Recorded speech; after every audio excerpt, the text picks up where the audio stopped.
નમસ્કાર વિદ્યાર્થી મિત્રો, સેન્ટ ઝેવિયર શાળાના ઓનલાઈન ક્લાસમાં હું આપ સર્વેનું હાર્દિક સ્વાગત કરું છું. વિદ્યાર્થી મિત્રો, કોમર્શિયલ કોરસ્પોન્ડન્સના ઘણા બધા ચેપ્ટર આપણે કન્ટિન્યુ ચલાવ્યા અને લેટરને લગતા જે બાબતો છે એનેથી તમને એ કન્ટિન્યુએશન રહે એટલા માટે આ લગભગ 3 જેટલા ચેપ્ટર આપણે કન્ટિન્યુએશનમાં લીધા અને લેટરની બધી બાબતો આપણે સમજવાનો પ્રયત્ન કર્યો. હજી એ સેક્શનમાં એક ચેપ્ટર બાકી રહે છે, પણ હવે આપણે સેક્શન બદલીએ છીએ અને કારણ કે સેક્રેટરીયલ પ્રેક્ટિસમાં પણ આપણે જે ચેપ્ટર બાકી છે એટલે એ ચેપ્ટર તરફ જઈએ છીએ. આ ચેપ્ટર છે સેક્રેટરીયલ પ્રેક્ટિસનું 6થું ચેપ્ટર. આપણે એમાં 5 ચેપ્ટર જે છે એ પૂર્ણ કરી ચૂક્યા છીએ. છેલ્લે નિયમનપત્રમાં તફાવત, આવેદનપત્ર અને નિયમનપત્ર એ જ બાબતથી તમારે લખવાનો હતો, એ જ તમને કીધું હતું. બાકી નિયમનપત્રના ચેપ્ટરમાં કોઈ બાબત નથી યાદ રાખવાની. એ પછી આપણે કોમર્શિયલમાં જ સતત જે છે એ ચેપ્ટર લીધા. હવે આજે પાછા આપણે સેક્રેટરીયલ પ્રેક્ટિસમાં આવીએ છીએ અને એનું ચેપ્ટર શરૂ કરીએ છીએ, જે છે વિજ્ઞાપનપત્ર.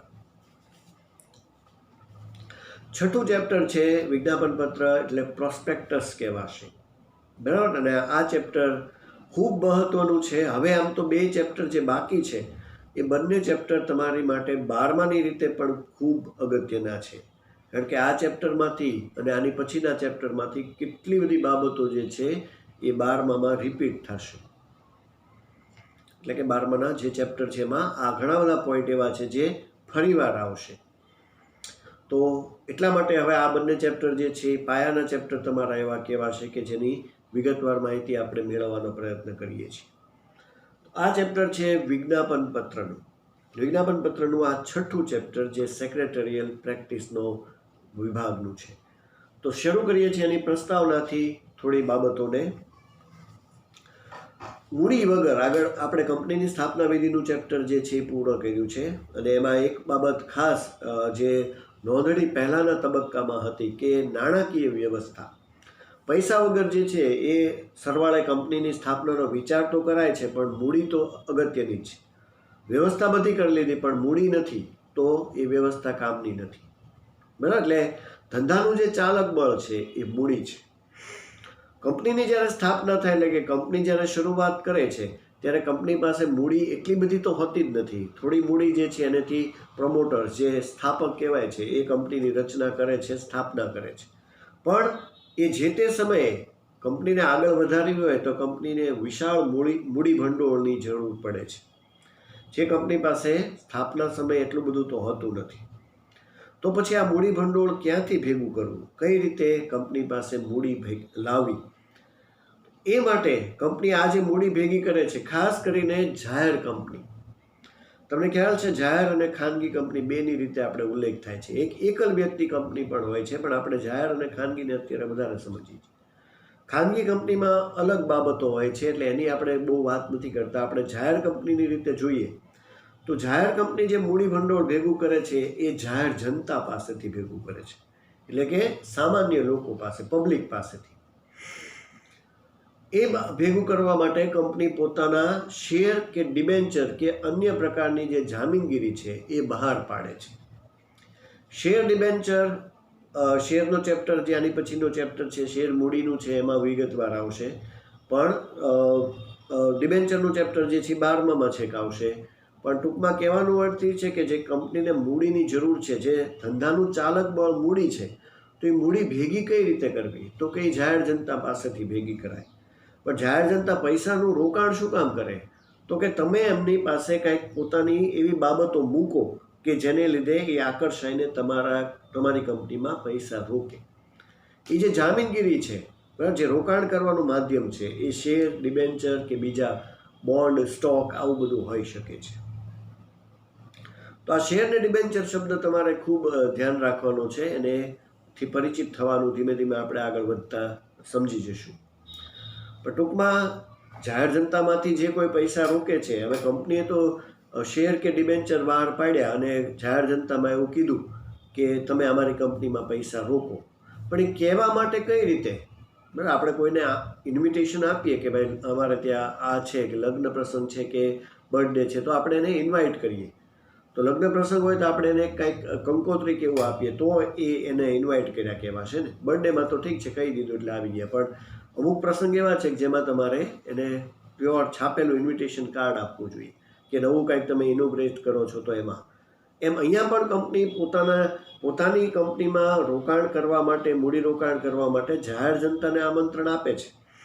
પણ એ આમંત્રણ આપવા માટે એ લોકો એને કહેશે કઈ રીતે જાહેર જનતાને? તો એ માટે એક દસ્તાવેજ બહાર પાડશે જેનું નામ છે વિજ્ઞાપન પત્ર. બરાબર, આ એક રોકાણ કરવા માટેનું ઇન્વિટેશન આપતો પત્ર છે, એટલે એક પ્રકારની જાહેરાત છે. તો જાહેર જનતામાંથી પણ લોકો કાંઈ આમનામ જે છે પૈસા તો નહીં રોકી દે, એ લોકો પણ પૂરી વિગતવાર જે છે માહિતી મેળવવાનો પ્રયત્ન કરશે, કંપની વિશે તપાસ કરશે કે આમાં પૈસા રોકવા જેવા છે કે નહીં, અને બધું સરવાળે વિચાર્યા પછી જો એમને યોગ્ય લાગશે તો એ કંપનીમાં પૈસા રોકશે. બરાબર, આ રીતે કંપનીમાં મૂડી જે છે એનું ભંડોળ આવતું જશે. તો ટૂંકમાં તમને માહિતી આપવા માટે કે કંપનીએ શેર કે ડિબેન્ચર બહાર પાડ્યા છે અને તમે એમાં પૈસા રોકો, એ માહિતી આપતો એક દસ્તાવેજ એટલે વિજ્ઞાપન પત્ર. બરાબર, કંપનીમાં ટૂંકમાં તમને જાહેર જનતાને, કોઈ પણ સામાન્ય લોકોને, જે લોકો કંપનીમાં પૈસા રોકવા માંગે છે એને જાણકારી આપવા માટે કંપની આ એક દસ્તાવેજ તરીકે એક ઇન્વિટેશન જેવું બહાર પાડે છે, જેને જોઈને લોકો આમાં પૈસા રોકે. તો એ દસ્તાવેજ એટલે જ વિજ્ઞાપન પત્ર. એ ટૂંકમાં આમંત્રણ છે તમને કંપનીમાં રોકાણ કરવાનું, શેર ખરીદવાનું, ડિબેન્ચર ખરીદવાનું, જે કંપનીએ બહાર પાડ્યું છે એ ખરીદવાનું આમંત્રણ આપતો દસ્તાવેજ એટલે વિજ્ઞાપન પત્ર. બરાબર, તો આ એની થોડી બાબત થઈ કે કંપનીને મૂડી ભેગી કરવા માટે થઈ અને પૈસાની જરૂર છે એટલે મૂડી ભેગી કરવા માટે લોકોને આમંત્રણ આપવું પડે, અને એ લોકો આમંત્રણ સ્વરૂપે વિજ્ઞાપન પત્ર જોઈને જ કંપનીમાં પૈસા રોકવા માટે આગળ આવશે. પણ લોકો પણ પૂરી તપાસ કરીને પછી જ પૈસા રોકશે. તો આવું મહત્વનું જે છે એ આ ચેપ્ટર છે. જાહેર જનતાને શેર, ડિબેન્ચર કે અન્ય જામીનગીરીમાં ખરીદવાનું આમંત્રણ આપતો દસ્તાવેજ એટલે વિજ્ઞાપન પત્ર. બરાબર, પ્રોસ્પેક્ટસ એ શબ્દ આનો ઇંગ્લિશ શબ્દ બની રહેશે. તો આ થઈ એની પ્રાસ્તવિક માહિતી. વિજ્ઞાપન પત્રનો અર્થ અને વ્યાખ્યા બંને તમને અહીંયા સ્પષ્ટ કરેલી છે. તો રોકાણ કરવા માટેનું આમંત્રણ, આમ તો આ કહી શકાય કે વિજ્ઞાપન એટલે જાહેરાત. આપણે જે એડવર્ટાઇઝમેન્ટ ટીવીમાં કે એમાં બધે જોઈએ છીએ એ બધી જે જાહેરાતો છે એને વિજ્ઞાપન જ કહેવાય છે. કોઈ પણ કંપની, તમે ન્યૂઝ ચેનલ જુઓ છો કે ટીવી ચેનલમાં કોઈ સિરિયલ જોતા હોય તો વચ્ચે જે બ્રેક આવે બધી જે જાહેરાતો આવે છે બરાબર, એ વિજ્ઞાપન છે. એટલે એક પ્રકાર આનો અર્થ એવો થાય કે વિજ્ઞાપન એટલે જાહેરાત, પણ વિજ્ઞાપન પત્ર જે પ્રોસ્પેક્ટસ છે બરાબર, એની ઓલી એડવર્ટાઇઝમેન્ટ થઈ. પણ આ વિજ્ઞાપન પત્ર એક એવો દસ્તાવેજ છે કે જે કંપનીને ખાસ લાગુ પડે છે, કારણ કે કંપનીમાં આપણે રોકાણ કરવાનું છે અને એની જામીનગીરીમાં પૈસા રોકી મૂડી રોકાણ કરવાનું છે. તો એનો કાંઈક અર્થ એવો થાય કે વિજ્ઞાપન પત્ર જાહેર કંપની ની શેર મૂડી કે ડિબેન્ચર કે અન્ય જામીનગીરી દ્વારા નાણાં એકઠા કરવા જાહેર જનતાને જે દસ્તાવેજ દ્વારા આમંત્રણ આપે એને વિજ્ઞાપન પત્ર કહેવાશે. આ એનો સામાન્ય અર્થ કહેવાશે. ટૂંકમાં તમે અમારી કંપનીમાં પૈસા રોકો એવું કંપની કહે ત્યારે એક લેખિત દસ્તાવેજ દ્વારા આમંત્રણ આપે છે, તમને ઇન્વાઇટ કરે છે કે તમે અમારી કંપનીમાં પૈસા રોકો. શેમાં? તો કે શેર કે ડિબેન્ચર કે અન્ય જામીનગીરી. એ અન્ય જામીનગીરીમાં ઘણું બધું આવી જતું હોય છે, પણ આપણે એની બહુ વિગતવાર આગળ ચર્ચા નથી કરવાની. આપણે શેર અને ડિબેન્ચર બે જ શબ્દોને ખાસ ધીમે ધીમે સમજવાના છે. બરાબર, એ દસ્તાવેજ એટલે વિજ્ઞાપન પત્ર. બરાબર, ટૂંકમાં કંપનીએ પોતાનામાં રોકાણ કરવા માટે તમને આમંત્રણ આપ્યું છે, જાહેરાત આપી છે, અને એ જોઈને તમારે રોકાણ કરવું હોય તો તમે કંપનીમાં પૈસા ચોક્કસ રોકી શકો છો. આ એનો અર્થ બને છે. પણ એની જે વ્યાખ્યા છે વિજ્ઞાપન પત્રની, એક્ઝેક્ટ તમારે જે વ્યાખ્યા લખવાની છે એ પણ આગળ આપેલી છે. આ તો માત્ર અર્થ હતો કે વિજ્ઞાપન પત્ર એ જાહેર જનતાને ટૂંકમાં આમંત્રણ છે. પણ પર્ટિક્યુલર જો એમ પૂછે કે વિજ્ઞાપન પત્ર એટલે શું, તો માત્ર એટલું નથી લખવાનું, એનો એક પર્ટિક્યુલર વ્યાખ્યા જ લખવાની છે જે હવે આપેલી છે, જે થોડી લાંબી પણ છે. અને આ વ્યાખ્યા કાંઈક એવું કહે છે કે કંપની દ્વારા, જો એની વ્યાખ્યા તમને આપેલી જ છે, કંપની દ્વારા જાહેર જનતાને તેના શેર કે ડિબેન્ચર કે અન્ય જામીનગીરીઓ ખરીદવાની દરખાસ્ત કરવા અંગે આમંત્રણ આપતો કોઈ પણ દસ્તાવેજ. હજી વ્યાખ્યા અધૂરી જ છે. બરાબર. કંપની દ્વારા જાહેર જનતાને, કોઈ કંપનીએ શેર કે ડિબેન્ચર કે અન્ય જામીનગીરી બહાર પાડી તો જાહેર જનતા એટલે કે જે લોકલ પબ્લિક છે, સામાન્ય લોકો છે, એથી લઈને બધા, જેને કોઈને પણ આમાં લાગુ પડતું હોય એ બધાને આ જે જામીનગીરી છે કે શેર ડિબેન્ચર છે એ ખરીદવાની દરખાસ્ત કરવા અંગે, એટલે કંપની એમને પ્રપોઝલ મૂકે છે કે તમે અમારી કંપનીમાં પૈસા રોકો, એ આમંત્રણ આપતો કોઈ પણ દસ્તાવેજ. બરાબર. કંપની એક પ્રકારનું ઇન્વિટેશન, આમંત્રણ આપે છે કે તમે અમારી કંપનીમાં પૈસા રોકો, કોઈ પણ દસ્તાવેજ કે જે, હજી વ્યાખ્યા અધૂરી છે, કે જે વિજ્ઞાપન પત્ર તરીકે રજૂ થયો હોય કે બહાર પાડ્યો હોય. બરાબર. કે જે વિજ્ઞાપન પત્ર તરીકે રજૂ થયો હોય કે બહાર પાડ્યો. દરખાસ્ત એટલે ગમે એવી દરખાસ્ત નહીં, એ વિજ્ઞાપન પત્ર તરીકે રજૂ થયો હોય કે બહાર પાડ્યો હોય. અને વિજ્ઞાપન પત્ર હંમેશા કેવું હોવું જોઈએ તો કે લેખિત હોય છે. બરાબર. તો લેખિતમાં એ કેવું હોવું જોઈએ તો કે આ જે બહાર પાડ્યો હોય જેમાં નોટિસ, પરિપત્ર, જાહેરાત કે અન્ય પ્રકારના દસ્તાવેજનો સમાવેશ થાય છે. આ બધા તમારી માટે થોડા નવા શબ્દો આવ્યા. નોટિસ, પરિપત્ર, દસ્તાવેજ, જાહેરાત. જાહેરાત તો આપણને ખ્યાલ છે, એડવર્ટાઇઝમેન્ટ. નોટિસ, પરિપત્ર એ બે ખાસ નવા શબ્દો છે જેની વિગતવાર માહિતી તમારે 12મા ટૂંકમાં આગળના કોર્સમાં આવશે. પણ નોટિસ, પરિપત્ર આ બધું જે શબ્દ છે એ ટૂંકમાં પત્રની રીતે જોવા જઈએ તો લેખિત જ હોય છે.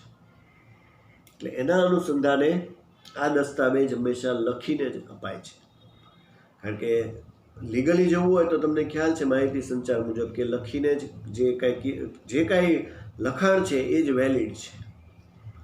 તો એને બાબતને સમજીએ તો આ આખી વ્યાખ્યા કે જેમાં નોટિસ, પરિપત્ર, જાહેરાત કે અન્ય પ્રકારના દસ્તાવેજનો પણ સમાવેશ થાય છે, આ બધું વ્યવસ્થિત રીતે લખવાથી આ 1 માર્કની વ્યાખ્યા બનશે. તો વ્યાખ્યાયિત કર્યું હોય તો કઈ રીતે કહી શકાય કે કંપની દ્વારા જાહેર જનતાને કંપનીના શેર કે ડિબેન્ચર કે અન્ય જામીનગીરી ખરીદવા માટે આમંત્રણ આપતો દસ્તાવેજ જે નોટિસ, પરિપત્ર, જાહેરાત કે અન્ય સ્વરૂપે, અન્ય દસ્તાવેજ સ્વરૂપે હોઈ શકે છે. આવી રીતે પણ તમે થોડાક તમારા શબ્દોમાં વ્યાખ્યા લખી શકો. એ પણ પ્રોપર જ છે, કારણ કે જે કહેવાનું છે એ બધું આવી જવું જોઈએ. બરાબર. ખાલી જાહેર જનતાને આમંત્રણ આપતો દસ્તાવેજ એટલું કરવાથી વ્યાખ્યા નથી થતી, કે એનો અર્થ પણ સ્પષ્ટ નથી થતો. જાહેર જનતાને આમંત્રણ એટલે શું? તમે શેમાં આમંત્રણ આપો છો? તો કે કંપનીની જામીનગીરીમાં રોકાણ કરો. એ જામીનગીરી એટલે શેર, ડિબેન્ચર કે બીજી અન્ય જામીનગીરી. અને કઈ રીતે હોય તો કે નોટિસ, પરિપત્ર, જાહેરાત કે અન્ય દસ્તાવેજ સ્વરૂપે હોઈ શકે. એ સમાવેશ જેમાં થાય એ વિજ્ઞાપન પત્ર છે. બરાબર. તો આ રીતે આખી વ્યાખ્યા બનશે, સ્પષ્ટ થશે. જાહેર જનતાને ટૂંકમાં આ ખરીદવા માટે, આકર્ષવા માટેનું એક આમંત્રણ છે કે તમે અમારી કંપનીમાં. ખરેખર વિજ્ઞાપન પત્ર શું કામ બહાર પડે છે? હવે કોઈને ખ્યાલ આવ્યો કે વિજ્ઞાપન પત્ર દ્વારા એ શું કામ બહાર પાડવામાં આવે છે? કારણ કે કંપનીને મૂડીની જરૂર છે. બરાબર. કંપનીને પોતાનો વિકાસ કરવા માટે પૈસા તો જોશે જ. એ પૈસા જાહેર જનતાની પાસેથી ભેગા કરે છે. ટૂંકમાં મૂડી ભેગી કરવા માટે કંપની વિજ્ઞાપન પત્ર બહાર પાડે છે. પણ એમાં રોકાણ કરનારને આકર્ષવા માટે, એમને ઇન્વિટેશન આપવા માટેનો આ દસ્તાવેજ એ વિજ્ઞાપન પત્ર છે. તો વિજ્ઞાપન પત્ર સ્થાપના પછી કંપનીના સ્થાપકોએ બહાર પાડેલ આમંત્રણને વિજ્ઞાપન પત્ર કહેવામાં આવે છે. અલગ અલગ રીતે કીધેલું છે, પણ મૂળ વ્યાખ્યા જે આગળ સ્પષ્ટ કરી એ જ છે કે તમને કંપનીમાં રોકાણ કરવાનું આમંત્રણ આપે છે. એના 2 પ્રકારો આપેલા છે, રેડ હેરિંગ અને સેલ્ફ પ્રોસ્પેક્ટસ. બરાબર. આવા 2 જે છે એ પણ આની અંદર સમાવિષ્ટ છે. પ્રોસ્પેક્ટસના પણ 2 પ્રકારો છે, રેડ હેરિંગ પ્રોસ્પેક્ટસ અને સેલ્ફ પ્રોસ્પેક્ટસ. બરાબર. તો આ 2 એના પોઈન્ટની રીતે પણ તમારે યાદ રાખવાના છે. તો આ વિજ્ઞાપન પત્ર કંપની બહાર પાડે તો આ બહુ અગત્યનો પોઈન્ટ છે. આની ઘણી બધી બાબતો 12મામાં પણ રિપીટ થતી હોય છે. વિજ્ઞાપન પત્રનો શબ્દ અને એની વ્યાખ્યા પણ 12મામાં ઘણા બધા ચેપ્ટરમાં આવે છે. એટલે ખૂબ યાદ રાખવા જેવું આ ચેપ્ટર છે. ઘણી બધી બાબતો જે છે એનાથી પરિચિત રહેવાની જરૂર છે. જેમ આગળ મેં કીધું હતું કે કોમર્શિયલમાં ચોથું ચેપ્ટર બરાબર એ ખૂબ અગત્યનું છે. એમ આ અને આની પછીનું આ બંને ચેપ્ટરની જે બાબતો છે એ તમારા માટે ખૂબ અગત્યની છે, પાયાની છે. તો આ બંનેનો સમાવેશ પણ એમાં થતો હોય છે. આ થઈ વિજ્ઞાપન પત્રનો અર્થ અને એની વ્યાખ્યા. તો આ એક દસ્તાવેજ છે, ટૂંકમાં આ લેખિત છે. અને જેમ આવેદનપત્ર અને નિયમનપત્ર આગળ આપણે સમજી ચૂક્યા છીએ, જે બંને લેખિત દસ્તાવેજ છે, કંપનીના મહત્વના દસ્તાવેજ છે, જે સ્થાપનાના કાર્ય માટે જરૂરી છે. જ્યારે કંપની સ્થાપના કરે ત્યારે નિયમનપત્ર, આવેદનપત્ર તો ફરજિયાત જ છે, નિયમનપત્ર પણ બનાવવો પડે જો જરૂર હોય તો, ન હોય તો એ પછી પણ ચાલે. પણ ટૂંકમાં એ બંને એક દસ્તાવેજ છે. એમ વિજ્ઞાપન પત્ર પણ એક પ્રકારે દસ્તાવેજ જેવું જ બોલાય છે. પણ વિજ્ઞાપન પત્ર કંપની જ્યારે રોકાણ કરાવવા માંગે ત્યારે બહાર પાડવામાં આવે છે, જ્યારે આમંત્રણ આપે ત્યારે. આપણે આમનામ તો કોઈને કંકોત્રી અમથમથી રોજ નથી આપતા, બરાબર. એવી જ રીતે કંપની પણ જ્યારે વિજ્ઞાપન પત્ર બહાર પાડે ત્યારે એનો અર્થ એવો જ થયો કે એમાં જે કંપનીમાં રોકાણ કરાવવા માટે લોકોને આમંત્રણ આપે છે. આ બધી બાબતોથી એ વિજ્ઞાપન પત્ર એક દસ્તાવેજ છે, જેના પણ જેમ આવેદનપત્રના અમુક લક્ષણો હતા એમ વિજ્ઞાપન પત્રના પણ અમુક જે છે એ લક્ષણો અલગ તારવી શકાય, કે જેને લીધે વિજ્ઞાપન પત્ર પણ કેવી લાક્ષણિકતા ધરાવે છે એ કહી શકાય. તો આવેદનપત્રના અમુક લક્ષણો તો કે એમાં સહેલાઈથી ફેરફાર ન થઈ શકે, એ લેખિત છે. એમ વિજ્ઞાપન પત્રમાં પણ થોડા લક્ષણો આપેલા છે. એ આપણે જોઈએ છીએ કે આ વિજ્ઞાપન પત્ર કેવા લક્ષણો ધરાવે છે. તો 4 પોઈન્ટ આપ્યા છે, એટલે 2 માર્કનો પ્રશ્ન બને છે. આગળ આનો વ્યાખ્યા જે કીધી 1 માર્કની છે. વિજ્ઞાપન પત્ર એ કંપનીએ બહાર પાડેલ જાહેર દસ્તાવેજ છે. જો જાહેરાત છે, હવે જાહેરાત તો શેમાં આવે તો કે છાપામાં આવે, ટેલિવિઝનમાં આવે, બરાબર. એટલે જાહેર દસ્તાવેજ થઈ ગયો, કારણ કે બધા જોવાના છે. ન્યૂઝપેપરમાં આવ્યું એટલે જાહેર થઈ ગયું, બધાએ જોઈ લીધું. ટેલિવિઝનમાં આવ્યું એટલે બધા જોવે છે, એટલે આ જાહેર દસ્તાવેજ છે. તો જ જાહેર જનતાને ખબર પડે ને. તમે ખાલી એક જ ચેનલમાં આપો કે એક જ છાપામાં આપો તો બધાને ન ખબર પડે. આ જાહેર દસ્તાવેજ બનાવવો હોય તો એનો અર્થ એવો છે કે તમારે અલગ અલગ જગ્યાએ એની જાહેરાત આપવી પડે, એટલે લોકો બધા જોઈ શકે. તો આ જાહેર દસ્તાવેજ જે કંપનીએ બહાર પાડેલો છે. બીજું, આના દ્વારા જાહેર જનતાને જામીનગીરી ખરીદવા કે ભરણા માટે આમંત્રણ આપવામાં આવે છે, બરાબર. કંપનીની જામીનગીરી ખરીદવા કે ભરણા માટે આમંત્રણ છે. એ આમંત્રણ એ જ કંપની અહીંયા આપે છે. એટલે એ સ્વરૂપે કે તમે કંપનીમાં આ જામીનગીરી એ ખરીદો. કોને આપે છે આમંત્રણ? જાહેર જનતાને, બરાબર. જે સામાન્ય લોકો છે એ લોકોને આમંત્રણ છે. ત્રીજું, વિજ્ઞાપન પત્ર નોટિસ, પરિપત્ર કે જાહેર ખબર સ્વરૂપનું હોય છે. જો એનું સ્વરૂપ થયું, જે આગળ વ્યાખ્યામાં હતું, નોટિસ, પરિપત્ર, જાહેરાત કે અન્ય દસ્તાવેજનો સમાવેશ થાય છે, તો એનું સ્વરૂપ થયું. અને એ સ્વરૂપ એટલે કેવું થયું તો કે નોટિસ, પરિપત્ર, જાહેરાત કેવી હોય? હંમેશા લેખિત જ હોય. છાપામાં આવશે તો લખાઈને જ આવશે, ટેલિવિઝનમાં આવશે તો લખાણેલું જ હશે, બરાબર. તો એ જાહેરાત લેખિત સ્વરૂપ છે. એટલે આ ટૂંકમાં કંપની કોઈ બાબત છુપાવતી નથી. આ બધી વસ્તુ લેખિત છે, એટલે આધારભૂત પુરાવો પણ બની રહેશે. અને છેલ્લું લક્ષણ કે વિજ્ઞાપન પત્ર લેખિત હોવું જોઈએ, એ મેં તમને કીધું, બરાબર. લેખિત જ હોવું જોઈએ, એ વગર એ શક્ય જ નથી. તમે મોઢે જાહેરાત કરો એ બરાબર છે, પણ લોકો ભરોસો ક્યારે કરશે તમારી કંપનીમાં, ક્યારે પૈસા રોકશે? જ્યારે તમે એમને લેખિત બાંહેધરી આપશો. તો આ આમંત્રણ છે, લેખિત છે. તો આ ચારેય એના લક્ષણો પણ બને છે, જે આખા દસ્તાવેજની મેં તમને વાત કરી એ મુજબ. 2 માર્કનો પ્રશ્ન પણ થાય છે. જેમ આવેદનપત્રનો 2 માર્કનો પ્રશ્ન હતો લક્ષણોનો, એમ વિજ્ઞાપન પત્રના લક્ષણોનો પણ 2 માર્કનો પ્રશ્ન છે, બરાબર. જાહેર જનતાને શેર કે ડિબેન્ચર કે અન્ય જામીનગીરીમાં રોકાણ કરવા માટેનું કે ખરીદવા માટેનું આમંત્રણ આપતો દસ્તાવેજ, જે નોટિસ, પરિપત્ર, જાહેરાત કે અન્ય દસ્તાવેજ સ્વરૂપે હોઈ શકે છે, એ છે વિજ્ઞાપન પત્ર. તો આ 6થું ચેપ્ટર સેક્રેટરીયલ પ્રેક્ટિસની થિયરિકલ બાબતોમાં આ ચેપ્ટર ખૂબ મહત્વનું છે. આપણે સમજી રહ્યા છીએ ધીમે ધીમે આની જે બધી બાબતો છે એનાથી પરિચિત થતા જશું આગળ વધશું ત્યારે. અત્યારે આ લક્ષણો સુધી જે કાંઈ બાબતો સમજાવી છે ત્યાં સુધી આ ચેપ્ટરમાં અત્યારે રાખીએ છીએ અને પછી એનું મહત્ત્વ અને જે કાંઈ બાબતો છે એથી આપણે આગળ પરિચિત થશું. વિદ્યાર્થી મિત્રો, તમારે દાવા ફરિયાદનું જે આખું ચેપ્ટર છે એની પતાવટના પત્રો, જે 7મું ચેપ્ટર આપણે કોમર્શિયલ કોરસ્પોન્ડન્સમાં પૂરું કર્યું છે, બરાબર, એનો જે સ્વાધ્યાય છે તમારે એ ફેર બુકમાં તમારે લખવાનો છે અને એમાં કમ્પ્લીટ રાખવાનું છે. બરાબર, ફરીવાર જ્યારે ફેર બુક માંગવામાં આવશે ત્યારે આ બાકીના જે ચેપ્ટર ચાલી રહ્યા છે એની ફેર બુક કમ્પ્લીટ હોવી જોઈએ. એટલા માટે તમે આ બધા જે ચેપ્ટર પૂરા થાય એને લખતા જજો અને વ્યવસ્થિત ફેર બુક તમારી તૈયાર રાખજો.